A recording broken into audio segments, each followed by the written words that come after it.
Hello everybody, Andrew Casey at Hypersanitybooks. Today we'll be talking about Forrest Gump.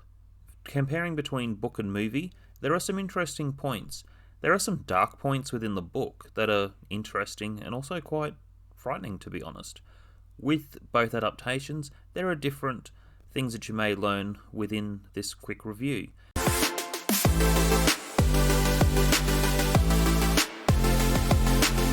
Number 10.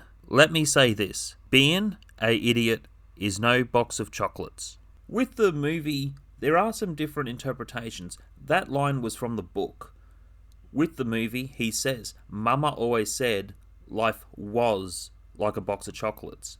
Later in the film, she says, life is like a box of chocolates, Forrest. There are some misconceptions with what is said. With the book, I want to sort of say this to start off with. There are a certain interpretation to the unreliable first-person perspective, which is effective. The way he talks, you can already see within the book and the film that he's a flawed character. He explains in the book that his IQ is around 70. With the story, though, and the narration, some people do find it offensive to people with disabilities and intellectual challenges. However, I don't feel like it is disrespectful in some regards. Within the book, there are certain interpretations where he is an avid reader that's determined later on within the story. So there is a certain part where the character has developed compared to the film. The two differences, though, are quite vast. With how he got his name, he explains in the movie about the KKK. With that type of flaw, he's blasé to that understanding when he's narrating the story. Within the book, he knows it's a bad idea. Number 9. Slang. Interjection. Verb. Adverb. With the story, I found it was more engaging with spelling errors within the story. Normally, slang in stories such as the Western genre, I normally get quite annoyed with it because it feels like they're purposeful character flaws. In this case, it was not offensive, it was not a put-on act. I also felt like you were engaging more because of those character flaws. So, as an example with certain verbs, something, practicing, engaging, they're words where he will say them with a G left off the end. There are also other words, such as while, where the H is left out. And I enjoyed looking at that. I felt like I engaged more with reading the book to not speed read, to appreciate the character narrating the story. Number 8. Character agency. Go! What's your sole purpose in this army? To do whatever you tell me, drill sergeant. God it, Gump! The movie worked well with this character flaw to move the story along. You're a god genius. That's the most outstanding answer I've ever heard. You must have a god IQ of 160. You are god gifted, Private Gump. The character was more successful, which we'll touch on later. With the movie, there was also another point with him not being aware of things to a certain extent. Now, for some reason, I fit in the army like one of them round pegs. It's not really hard. You just make your bed real neat and remember to stand up straight. He gets asked a certain question, and the way he answers the question with a simple response. And always answer every question with, yes, drill sergeant. Is that clear? Yes, drill sergeant! This is something I do find quite concerning, and I don't want to be put on any watch list for saying this, please don't. With certain psychic valuations, because some are so simplified for service, I feel there are people with mental health issues that should not be going to war, they should not be joining in the army, and they should not be holding a gun. It is the private duty to inform the senior drill instructor that Private Pyle has a full magazine and is locked and loaded, sir! Now, there's a different interpretation and opinion to all of that type of subject matter, but for the purposes of the character flaw, with the agency side of the character, he has more of an understanding of what's happening in Vietnam. Number 7.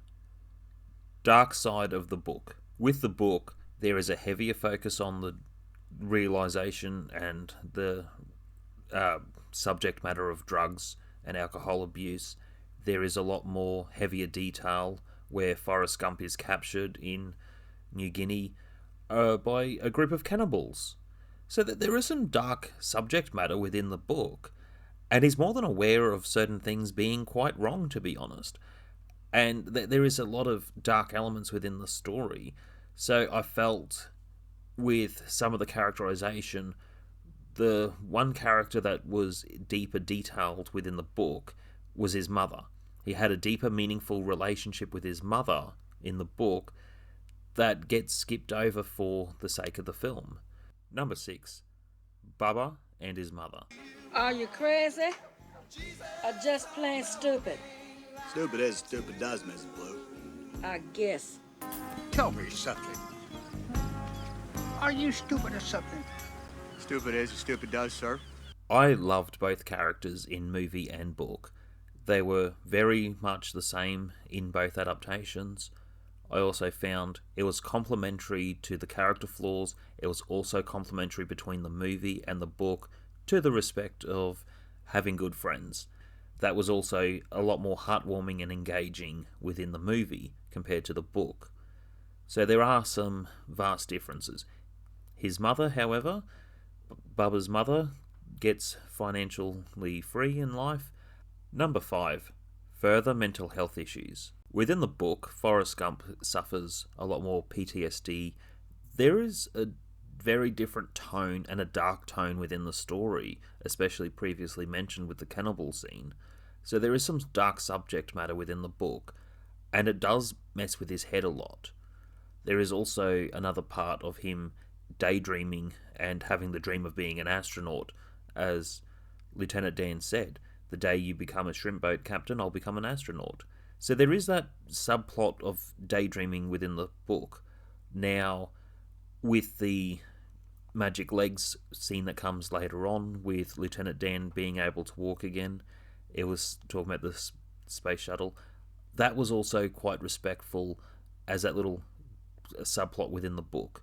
Also, Forrest Gump had a lot more of an athletic career within his life. He was also a pro wrestler. So there is a bit of a difference within the book where he is a high-performance athlete. Number 4, my favourite character. I never thanked you for saving my life.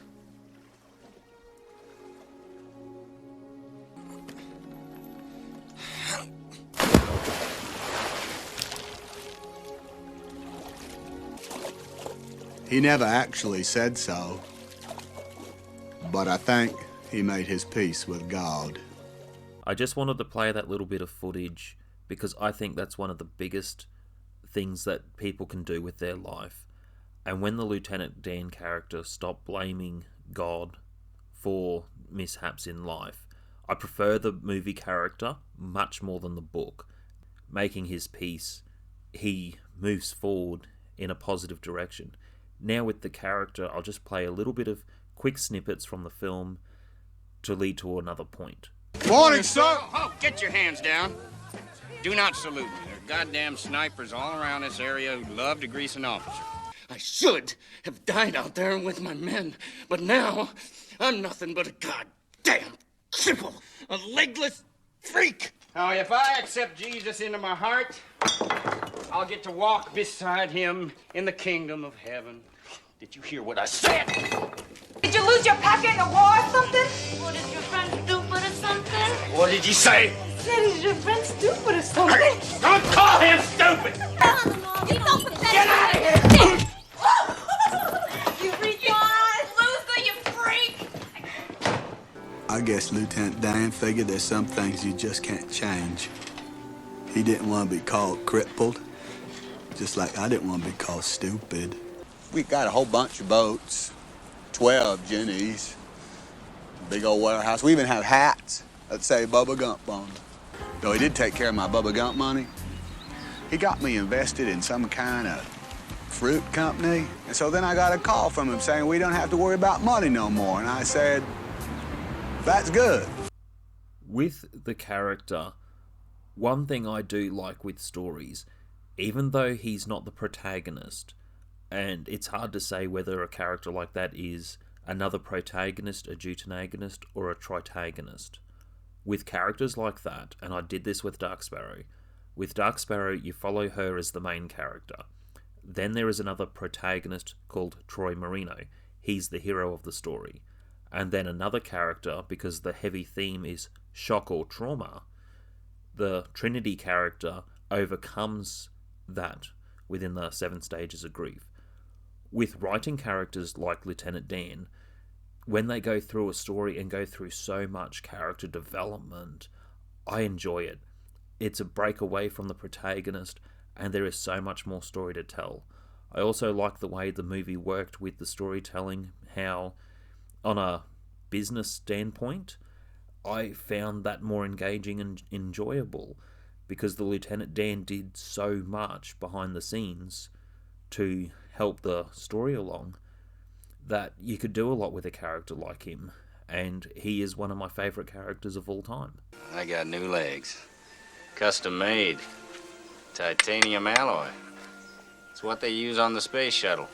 This is my fiancée, Susan. Lieutenant Dan? Number 3, Tricky Dick. Watergate. It's called the Hotel Ebot. Oh, no. I know of a much nicer hotel. It's brand new, very modern. I'll have my people take care of it for you. The lights are off and they must be looking for a fuse box or something, because them flashlights, they're keeping me awake. So the Watergate scandal is also within the story. It is a little bit more detailed within the book, and other points around presidencies and being shot. There is also some respect within the story as well to US politics. Within this point, you might have a theme or a sub-theme within your story for subplots that will help your narrative. And that's one thing that I did like with the book and with the film. It has that theme threaded through the story. Number 2, Jenny needs help. One thing that's confirmed within the movie is her drug use. Within the book, it is a lot more tragic. Her need of acceptance from others is quite a sad thing. And I say this with a lot of different cases. Don't let other people have that power over you for acceptance. So within the theatre scene within the film, yes, she is also doing that type of work, and it's seeking the approval of men that are going to treat you like crap. And I feel the Jenny character was quite sad within the story. The abuse from her father is also prevalent within the story. And I feel that is something, by her not dealing with that past trauma or allowing him to have the power over her even after she's gone, it's something that turns her life into a lot more chaos. Forrest loved her unconditionally, and for her, she always had that feel that she couldn't love him back or be equal to him, despite a lot of things that he was doing with life. And yeah, that is quite sad. There are other relationships where someone might have a high IQ of 150 and someone else has an IQ of 70. It's just different ways of companionships on how we come together as human beings. I named him after his daddy. He got a daddy named Forrest, too? You're his daddy, Forrest. Forrest, look at me. Look at me, Forrest. There's nothing you need to do, okay? You didn't do anything wrong.